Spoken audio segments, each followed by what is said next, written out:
This video clip is the property of Call of Duty's YouTube channel.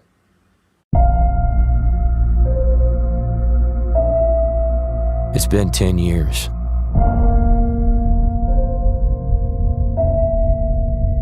You start to forget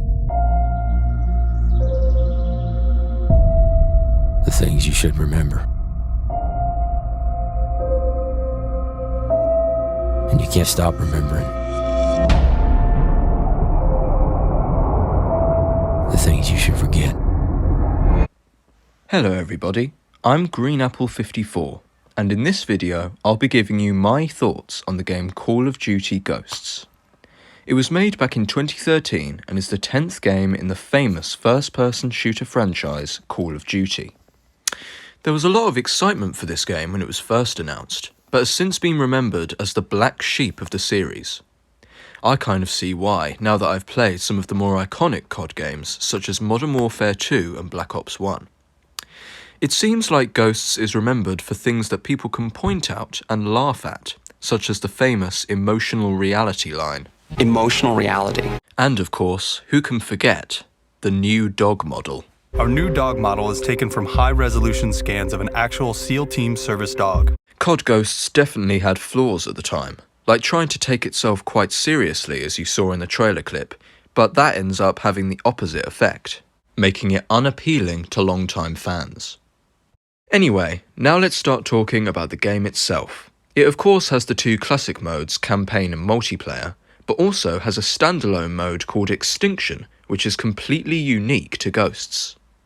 Since I don't have a PlayStation Plus account yet, I will be recording all gameplay on my PlayStation 3, as you can see now.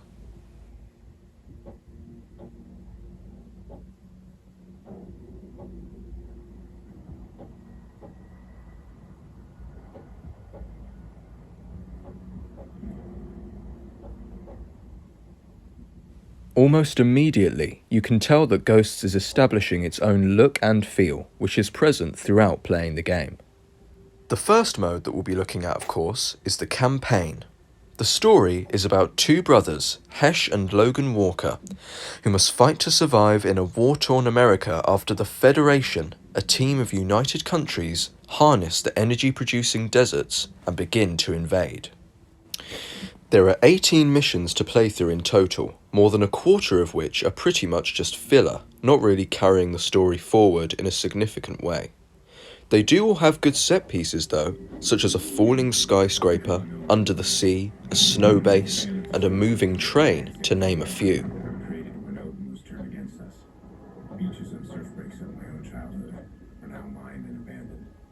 Dad told us human got to operate in no man's land. It was too dangerous, too unpredictable. He was sending us out there. He must have been important.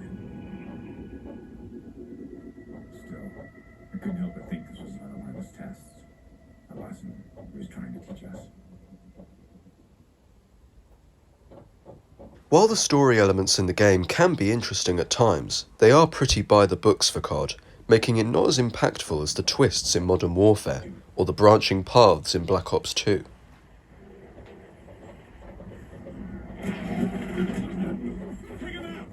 Another common complaint about the campaign is its non-memorable characters and uninspired villain Rourke, who is said to be one of the worst in COD history. I think the collectible Rourke files reveal his personality a little bit more, but it isn't much to go on.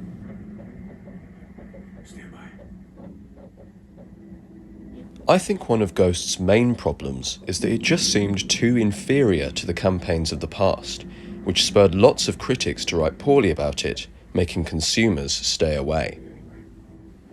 What this caused was a fast decrease in the game's popularity, and this, along with the frequent lags on next-generation hardware and general grey tone, stained Ghost's reputation, stopping its developer Infinity Ward from making a sequel.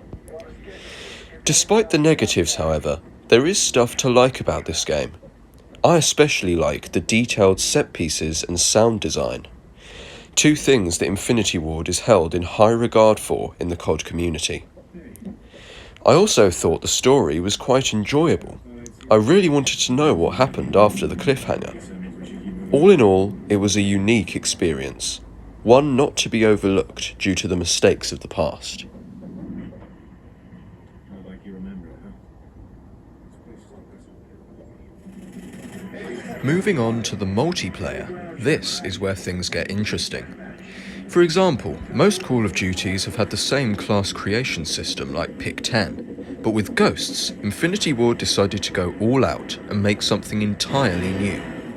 In fact, a lot of things in Ghosts were quite fresh at the time, such as bigger maps, sliding, and a new game engine, which was shown off a lot in its advertising.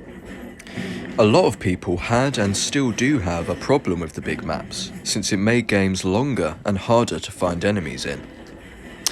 The big positives of the multiplayer, however, are the fun modes Gun Game and Search and Destroy, alongside the classics like Team Deathmatch and Free For All. There was also lots more content and customization options that could be unlocked through DLC or the store, which is quite a big part of the mode as a whole. Finally, we have Extinction, which I have to say is one of my favourite Call of Duty side modes. It's basically a linear survival mode where instead of fighting zombies, which is what the developer Treyarch came up with, you fight dangerous aliens called cryptids. It has its very own narrative, which is purchasable through DLC, and is a good example of the creativity that Infinity Ward was trying to bring to the table.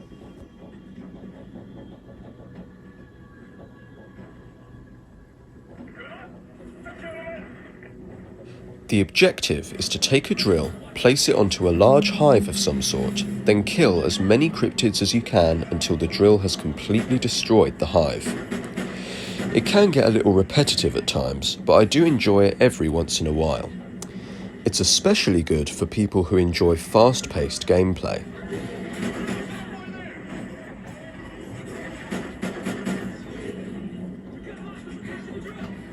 I like how the aliens jump around, giving combat an added challenge, and the different traps you can set, like electric fences and fire lines, changing the game in multiple ways.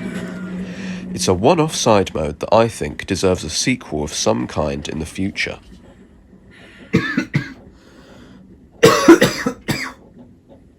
Sorry about the cough there. I've had a bit of a cold while recording the gameplay for this video.